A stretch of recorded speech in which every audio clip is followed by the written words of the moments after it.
শেক্সপিয়ারের অসাধারণ এক নাটক অ্যাজ ইউ লাইক ইট নিয়ে আজ আমরা এমন এক যাত্রায় যাচ্ছি যেখানে প্রেম প্রহসন এবং প্রকৃতির রূপ ফুটে উঠেছে। চলো শুরু করি উইলিয়াম শেক্সপিয়ার সম্পর্কে অজানা কিছু তথ্য দিয়ে। উইলিয়াম শেক্সপিয়ার ইংরেজি সাহিত্যের এক বিশাল ট্যালেন্টের নাম। 1564 সালের 23 এপ্রিল জন্মগ্রহণ করে ইংল্যান্ডের স্টার্টফোর্ড আপন অ্যাভেনে। তার পিতার নাম জন শেক্সপিয়ার এবং মায়ের নাম মেরি আর্ডেন। শেক্সপিয়ার ছিলেন ৩৭টি নাটক, ১৫৪টি সনেট এবং বহু কবিতার রচয়িতা। তার জীবন নিয়ে বহু গবেষণা হলেও তার কর্মজীবনের শুরু ও ব্যক্তিগত জীবনের অনেক তথ্য অজানা। শেক্সপিয়ারের কোনো লেখার কিন্তু আসল কোনো পাণ্ডুলিপি আজ পর্যন্ত পাওয়া যায়নি। তার নাটকগুলো প্রথম মুদ্রিত হয় ১৬২৩ সালে ফার্স্ট ফোলিও নামে। শেক্সপিয়ার নিজে কখনো কলেজে পড়েননি, কিন্তু তার লেখা বিশ্বব্যাপী এখন পড়ানো হয়। শেক্সপিয়ারের অ্যাজ ইউ লাইক ইট একটি রোমান্টিক কমেডি যেখানে প্রেম, দ্বন্দ্ব এবং প্রকৃতির জাদু ফুটে উঠেছে। নাটকের প্রধান ঘটনাগুলো প্রথমে আমরা একটু বিশ্লেষণ করি। প্রথমেই দেখা যায় অলিভার এবং অরল্যান্ডোর দ্বন্দ্ব। অরল্যান্ডো তার বড় ভাই অর্থাৎ অলিভারের বড় ভাই। অরল্যান্ডো কিন্তু সেই বড় ভাই অর্থাৎ অলিভারের অবিচারের শিকার। অলিভার তাকে সম্পত্তি থেকে বঞ্চিত করতে চায়। এখানে মনে রাখবা অলিভার হচ্ছে বড় এবং অরল্যান্ডো হচ্ছে ছোট। এবার আসা যাক রোজালিন এবং সেলিয়াতে। ডিউক ফ্রেডেরিক তার ভাই ডিউক সিনিয়রকে নির্বাসিত করেন। ডিউক সিনিয়রের মেয়ে রোজালিন এবং তার বন্ধু সেলিয়া একসঙ্গে বনবাসে যান। তৃতীয় ঘটনাটা হচ্ছে ফরেস্ট অফ আর্ডেন। নাটকের বড় অংশটি ঘটেছে ফরেস্ট অফ আর্ডেনে, যেখানে নির্বাসিত ডিউক সিনিয়র এবং তার অনুগামীরা প্রকৃতির মাঝে শান্তি খুঁজে পান। আরেকটা ঘটনা প্রবাহ হচ্ছে রোজালিনের ছদ্মবেশ। রোজালিন গ্যানিমেড নামে ছদ্মবেশ ধারণ করে। এই ছদ্মবেশে নাটকের অনেক মজার পরিস্থিতি সৃষ্টি হয়। এই নাটকে রয়েছে অনেক প্রেমের গল্প, যেমন অরল্যান্ডো ও রোজালিনের প্রেম, সিলভিয়াস ও ফিবির প্রেম, টাচস্টোন ও অড্রির হাস্যকর প্রেম। শেষের এন্ডিং হিসেবে বলা যায় নাটকের শেষে সমস্ত ভুল বোঝাবুঝি দূর হয়ে যায় এবং চারটি দম্পতি একত্রিত হয়। অ্যাজ ইউ লাইক ইট এর চরিত্রগুলো তাদের বৈচিত্র্য ও মানসিক গভীরতার জন্য বিশেষ। প্রথমে আসা যাক রোজালিনের কথায়। তিনি বুদ্ধিমতী, সাহসী এবং স্বাধীনচেতা। তার ছদ্মবেশ নাটকের মূল আকর্ষণ। অপরদিকে অরল্যান্ডো একজন সাহসী যুবক যার প্রেম এবং পরিবারের প্রতি দায়বদ্ধতা তাকে বিশেষ করে তোলে। এবারে আসা যাক সেলিয়ার কথায়। রোজালিনের প্রতি তার বন্ধুত্ব নাটকে মানবিকতার উদাহরণ। টাচস্টোন হচ্ছে একটি ভাঁড়ের চরিত্র। এই ভাঁড় চরিত্রটি কমেডি এবং জীবনের গভীর দর্শনের মিশ্রণ। অপরদিকে ডিউক সিনিয়র এবং ডিউক ফ্রেডেরিক তাদের দ্বন্দ্ব ক্ষমতার লোভ ও প্রকৃতির প্রশান্তির বিপরীত দিকগুলো উপস্থাপন করে। নাটকের থিম হিসেবে বলা যায় অ্যাজ ইউ লাইক ইট প্রেম, প্রকৃতি এবং পরিচয়ের একটি অসাধারণ মিশ্রণ। এখানে প্রকৃতির ভূমিকা রয়েছে। ফরেস্ট অফ আর্ডেন কেবল স্থান নয়, এটি পরিবর্তনের প্রতীক। প্রেমকে নাটকে বিভিন্ন দৃষ্টিকোণ থেকে দেখানো হয়েছে। এটি কখনো হাস্যকর, কখনো গভীর। এই নাটকে একটা বিখ্যাত উক্তি রয়েছে, all the world's a stage. জীবনের নাটকীয়তা ও মানবিক সংযোগকে বোঝায় এই উক্তিটি, যার অর্থ পুরো দুনিয়াটাই একটা মঞ্চ।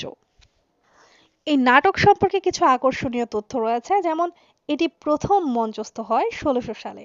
All the world's a stage উক্তিটি সাহিত্য জগতে অমর একটা উক্তি। শেক্সপিয়ারের এই নাটকে গ্রামীণ জীবনকে শহুরে জীবনের চেয়ে উত্তম বলে তুলে ধরেছেন। এই পর্যায়ে আমরা বিশ্লেষণ করব পুরো নাটকটি। প্রথম একটা দেখানো হয় রাজ দরবারের দ্বন্দ্ব। নাটকটি শুরু হয় ডিউক ফ্রেডেরিকের রাজ দরবারে। তিনি বড় ভাই ডিউক সিনিয়রকে ক্ষমতাচ্যুত করে নির্বাসনে পাঠিয়েছেন। ডিউক সিনিয়র এখন ফরেস্ট অফ আর্ডেনে বাস করছে। অরল্যান্ডো এবং অলিভারের দ্বন্দ্ব দেখানো হয় সেখানে। অরল্যান্ডো প্রয়াত স্যার রোনাল্ড ডি বয়েজের ছোট ছেলে। তার বড় ভাই অলিভার তাকে সম্পত্তি ও শিক্ষা থেকে বঞ্চিত করে অত্যাচার চালায়। অরল্যান্ডো তার সাহস প্রমাণ করতে ডিউক ফ্রেডরিকের চ্যাম্পিয়ন চার্লসের সঙ্গে কুস্তিতে অংশ নেয়। অপরদিকে দেখানো হয় রোজালিন এবং সেলিয়াকেও। রোজালিন ডিউক সিনিয়রের কন্যা। তার চাচাতো বোন সেলিয়ার সঙ্গে রাজ দরবারে থাকেন। যদিও তাদের বাবাদের মধ্যে শত্রুতা রয়েছে, তারা খুব ঘনিষ্ঠ বন্ধু। অরল্যান্ডো কুস্তি জিতে রোজালিনকে মুগ্ধ করে এবং তাদের মধ্যে ভালোবাসার সূত্রপাত ঘটে। কিন্তু ডিউক ফ্রেডরিক রোজালিনকে সন্দেহ করে রাজদরবার থেকে বহিষ্কার করেন। সেলিয়া তার প্রতি বন্ধুত্ব দেখিয়ে রোজালিনের সঙ্গে নির্বাসনে যাওয়ার সিদ্ধান্ত নেয়। এবার আসে অ্যাক্ট 2 বা দ্বিতীয় অ্যাক্ট। সেখানে ফরেস্ট অফ আর্ডেনের জীবন দেখানো হয়। রোজালিন ও সেলিয়া ছদ্মবেশ ধারণ করে ফরেস্ট অফ আর্ডেনের উদ্দেশ্যে রওনা দেন। রোজালিনের ছদ্মবেশ, রোজালিন নিজেকে গ্যানিমেড নামে পুরুষ পরিচয় লুকিয়ে রাখে আর সেলিয়া অ্যালিয়েনা নামে পরিচিত হয়। তাদের সঙ্গে যায় ভাঁড় টাচেস্টন। দেখানো হয় এই পর্বে ডিউক সিনিয়রের বনবাসও। নির্বাসিত ডিউক সিনিয়র তার অনুগামীদের নিয়ে ফরেস্ট অফ আর্ডেনে একটি শান্তিপূর্ণ জীবনযাপন করেন। তৃতীয় অ্যাক্টে দেখানো হয় প্রেমের জটিলতা। ফরেস্ট অফ আর্ডেনে বিভিন্ন প্রেমের গল্প একত্রিত হয়, যেমন অরল্যান্ডো এবং রোজালিন। অরল্যান্ডো রোজালিনের প্রেমে পড়ে, কিন্তু সে জানে না গ্যানিমেড আসলে রোজালিন। দ্বিতীয়ত সিলভিয়াস এবং ফিবি। সিলভিয়াস নামে এক রাখাল ফিবি নামের এক রাখালির প্রেমে পড়ে, কিন্তু ফিবি গ্যানিমেডকে পছন্দ করে। গ্যানিমেডকে ছিল ছদ্মবেশী রোজালিন। এরপরে আসে টাচেস্টন এবং অড্রি। ভাঁড় টাচেস্টন একটি হাস্যকর প্রেমের সম্পর্কে জড়িয়ে পড়ে অড্রি নামের এক গ্রাম্য মেয়ের সাথে। এরপরে কিন্তু আসে অ্যাক্ট 4, ভুল বোঝাবুঝির সমাধান। রোজালিন তার ছদ্মবেশ ধরে রেখে অরল্যান্ডোর সঙ্গে মজা করে এবং তাকে প্রেম সম্পর্ক শেখায়। একই সময় ফিবিকে বুঝিয়ে দেয় যে সিলভিয়াসই তার জন্য সঠিক পাত্র। এবার আসে অ্যাক্ট 5, হ্যাপি এন্ডিং। নাটকের শেষে সব ভুল বোঝাবুঝি দূর হয়। রোজালিন তার আসল পরিচয় প্রকাশ করে এবং অরল্যান্ডোর সঙ্গে বিয়ে হয়।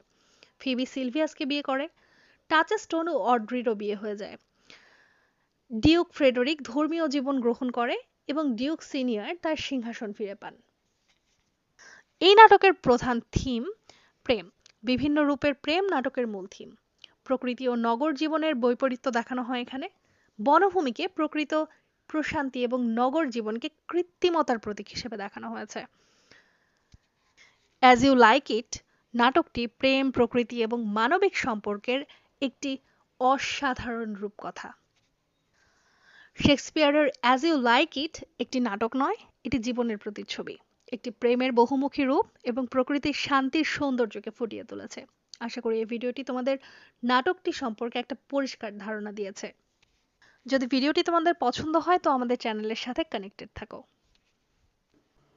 আমার সাজেশনে থাকা সব প্রশ্নের উত্তর যেখানে সহজভাবে দেয়া রয়েছে, সকল উত্তর সাথে রয়েছে বাংলা সামারি বা বাংলা ট্রান্সলেশন, বাংলা অনুবাদ সহ পিডিএফ গুলো কিনতে আমার ইনবক্সে যোগাযোগ করতে পারো। পেজের লিংক ডেসক্রিপশনে দেয়া থাকবে।